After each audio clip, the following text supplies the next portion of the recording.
Good morning, good morning. Yan. Namiss natin mag-kinilaw. Presko pa kasi siya.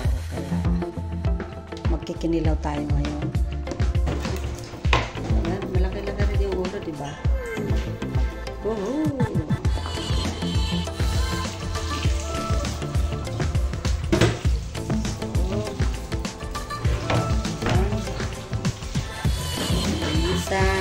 Linis.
Nyo, pero siyang yung bibig.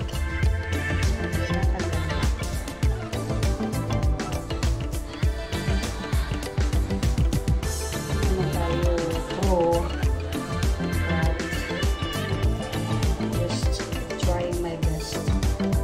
Yung literal na makakain natin na maayos, diba? Hindi pa pruhan to.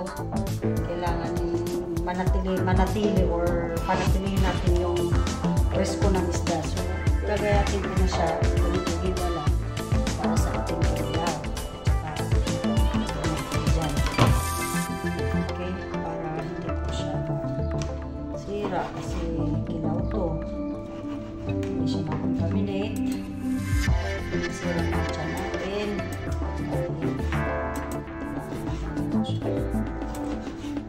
Medyo ano kasi dito sa kusina, medyo mainit.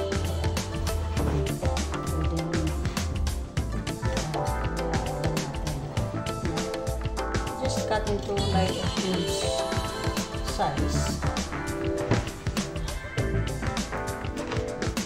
So ito siya guys, ililipat ko siya dito para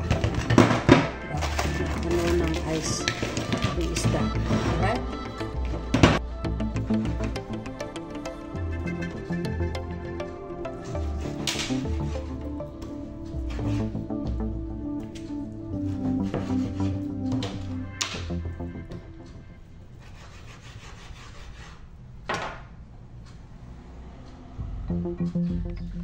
So, ayan na siya guys. Lagyan ko ng ice para habang magpe-prepare ako ng mga pangsahog like tomato, ginger, ano pa man. Nakaano muna siya sa yellow. Okay, sa ice. A few moments later.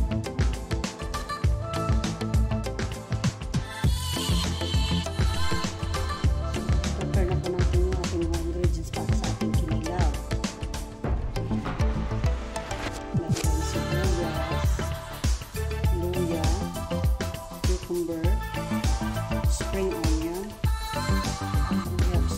tomato, and of course, yung pampasin natin, ang lemon.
Ito naman yung ano natin, ginger, binilatan ko na.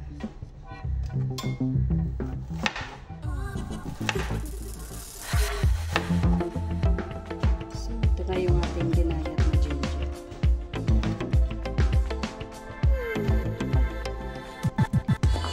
So, ito po, the last but not the least is yung chili, diba? Para masarap. Parang hindi ayos kung walang kunting ahang, diba? Kaya tingnan natin. So, yun na. Dahil kasi ng chili.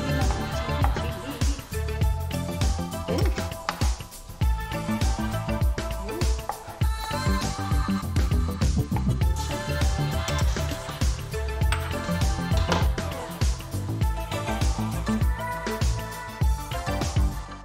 Let's go na guys. Ito na natin.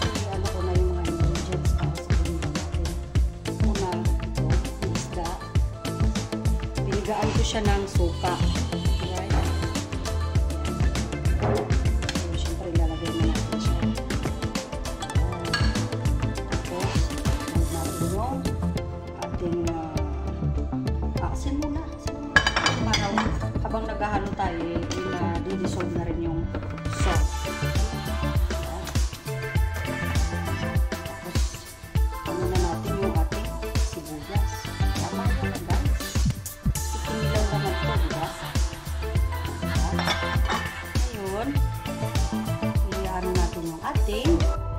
Yan. Para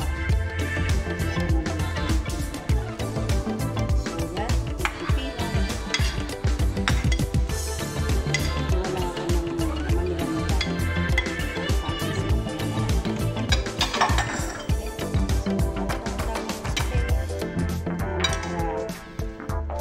so sunod na natin ang ating sibuyas.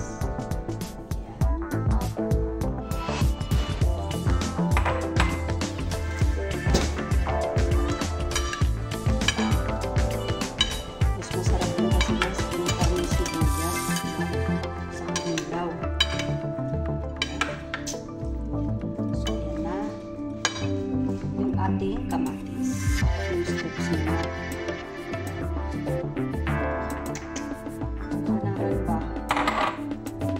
Alright, mga bisaya dyan. Ito na pagkakinilaw. Ang version lang.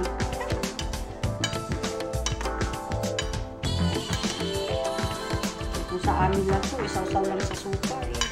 Pag first na isda, okay.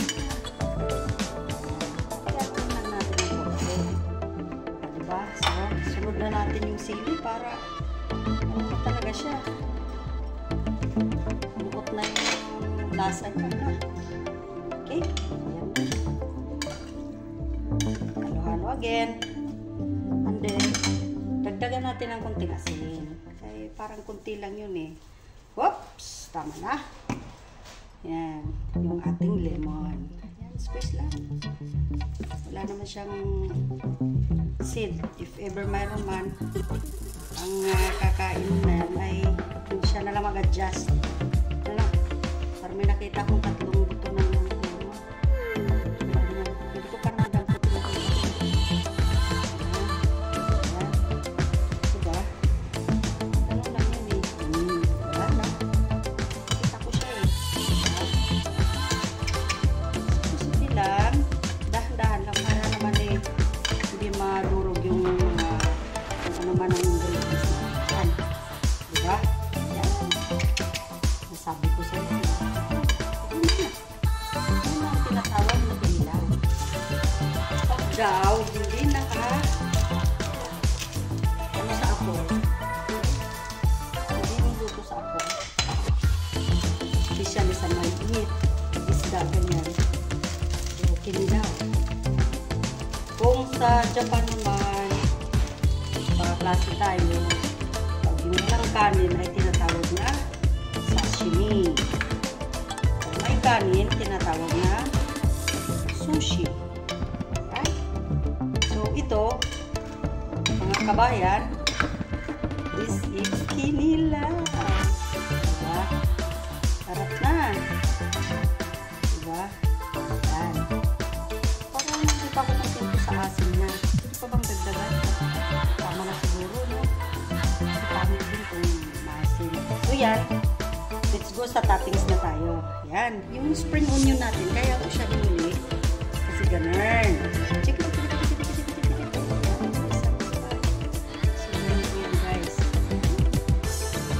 Maraming onion, spring onion, masarap. Tinagano lang natin, syempre, yung iniwan na kamatis. Ayan. Presentation baga. Ayan. Okay. Tapos, sibuyas natin. Pero naman din siya.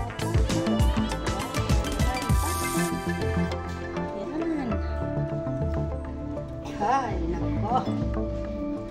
Takam na po ako, guys. Yan. Masyente po na naman.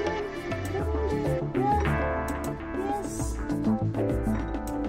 Ayan na, guys. Siyempre. Ito, i-design na natin. Dito. Ayan. Titikla natin. Para magtiwala sila. Pag yung nagluluto ang unang titikim. Para for sure daw na walang lason. Wait lang.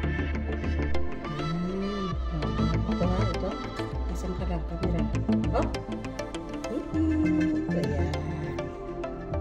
Pek. Ito na.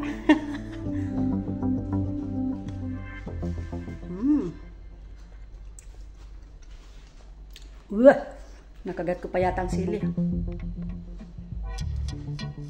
Thank you. Ayan na, guys, kainan na po. Ayan na yung kinilaw. Ayan, masisi. Tauban na naman.